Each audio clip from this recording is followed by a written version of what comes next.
প্রতিষ্ঠিত করার হতে পারে, অথবা আমাদের মা, দিদি, বোন বা কন্যাদের সুরক্ষা প্রদানের ক্ষেত্রে হতে পারে।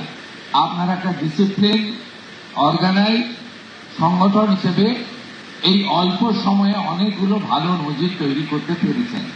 আমি জানি পশ্চিমবঙ্গ পুলিশে যে মানব সম্পদ আছে তাকে সঠিকভাবে কাজে লাগাতে পারলে আমরা যে কোনো রাজ্যের পুলিশ বা কেন্দ্রীয় এজেন্সির তুলনায় আমরা অনেক ভালো ভালো পারফরমেন্স করতে পারব।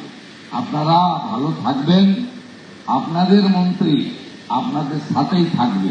শুধু আইপিএস, ডিজি, আইজিদের সঙ্গে মিটিং হবে তা নয়, আপনাদের মনের ব্যথা যন্ত্রণা, আপনাদের অভাব অভিযোগ, সেটাও আমি কর্ণগোচর করব, আমি জানব, সমাধানের চেষ্টা করব, কারণ আপনারাই হলেন আমাদের সম্পদ।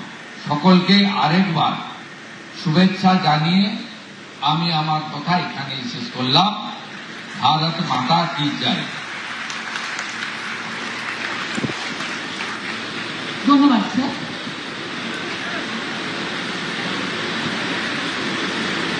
श्रीमान भोजन क्या है श्रीमान?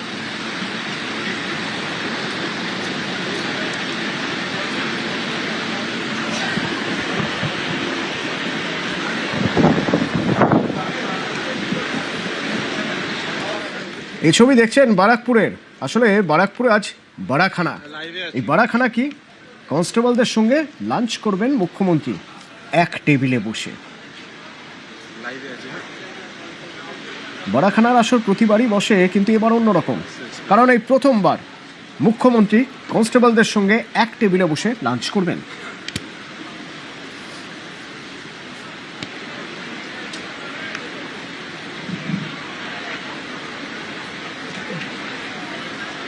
বারাখানা এতদিন পর্যন্ত দেখা গিয়েছিল যে রাজ্যের প্রশাসনিক প্রধান বা রাজ্যের নিচুতলার পুলিশ কর্মীরা তারা এক টেবিলে বসে লাঞ্চ করছেন। না, এতদিন পর্যন্ত যা দেখা গিয়েছিল তা হলো যে পুলিশ উর্দিধারীদের ব্রিগেড সেখানে বারাখানা হতো এবং পুলিশের পদস্থ কর্তারা সেখানে থাকতেন। এই প্রথম দেখা গেল যে না, রাজ্যের প্রশাসনিক প্রধান এবং রাজ্যের নিচুতলার যারা পুলিশ কর্মী তারা একসঙ্গে এক টেবিলে বসে লাঞ্চ করবেন।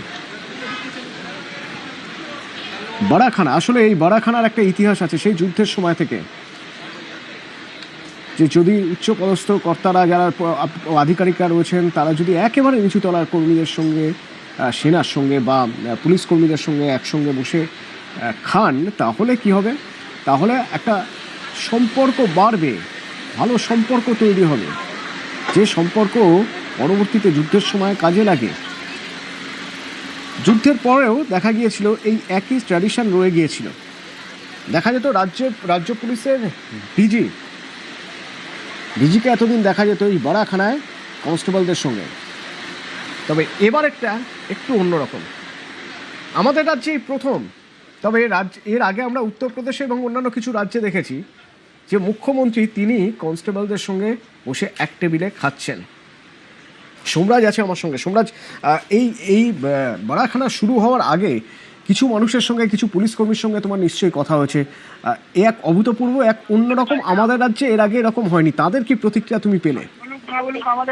আমাদের রাজ্যে মুখ্যমন্ত্রীর উপস্থিতিতে বারাখানা এই প্রথম। তার কারণ এর আগে রাজ্য পুলিশের তরফে বারাখানা হলেও মুখ্যমন্ত্রীর উপস্থিতিতে বারাখানা প্রথম। মূলত যারা প্রশিক্ষিত কনস্টেবল তাদের সঙ্গে আলাপচারিতা মুখ্যমন্ত্রী শুভেন্দু অধিকারীর, তাদের সঙ্গে মধ্যাহ্নভোজে যোগ দেওয়া মুখ্যমন্ত্রী শুভেন্দু অধিকারীর, নিঃসন্দেহে নিচু তলার পুলিশের মনোবল বাড়ানো।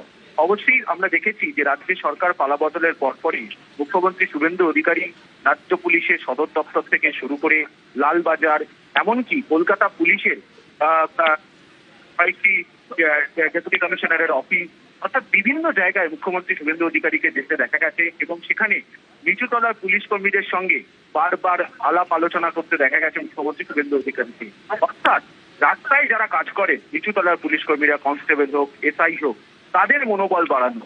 আর সেই মনোবল বাড়াতেই আজ মুখ্যমন্ত্রী শুভেন্দু অধিকারী এসে পৌঁছেছেন ব্যারাকপুরের পুলিশ প্রশিক্ষণ কেন্দ্রে, যেখানে প্রায় 2500 কনস্টেবল তারা রয়েছেন। মুখ্যমন্ত্রী শুভেন্দু অধিকারী এই মধ্যাহ্নভোজে যোগ দিয়েছেন, যাকে বারাখানা বলা হয়। রাজ্য পুলিশের তরফে এই বারাখানা আমাদের রাজ্যে আয়োজন হলেও এ অর্থে এত বড়ভাবে আয়োজন হয়নি।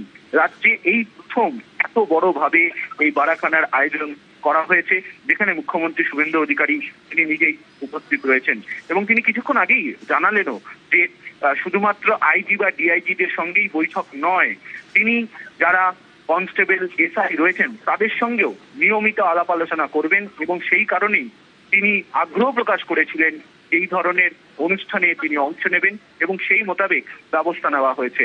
অর্থাৎ সমাজের সব স্তরে যারা পুলিশ রয়েছেন সব স্তরের পুলিশের সঙ্গেই তিনি নিয়মিত সাক্ষাৎ করবেন, আলোচনা করবেন, তাদের কোনো অভাব অভিযোগ রয়েছে নাকি সেই অভিযোগগুলি জেনে নেবেন। কারণ এর আগেও যখনই রাজ্য পুলিশের সদর দপ্তর হোক বা পুলিশের কোনো অনুষ্ঠানই হোক, পুলিশের কি সমস্যা রয়েছে, আবাসের কোনো সমস্যা রয়েছে নাকি, বারাকের কোনো সমস্যা রয়েছে নাকি, তাদের রেশন নিয়ে কোনো সমস্যা রয়েছে নাকি, বারবার তা জেনে নিয়েছেন মুখ্যমন্ত্রী শুভেন্দু অধিকারী।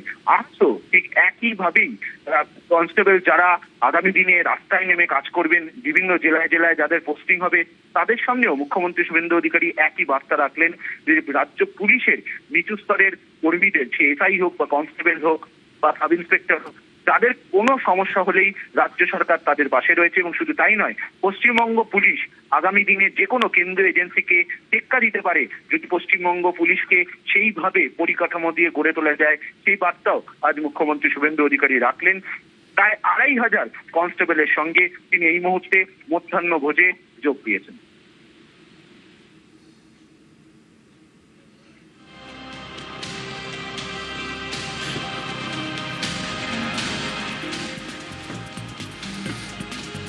টেবিলে টেবিলে বসে রয়েছেন। এই ছবি দেখে কিন্তু বোঝা মুশকিল কে কোন পদে রয়েছেন।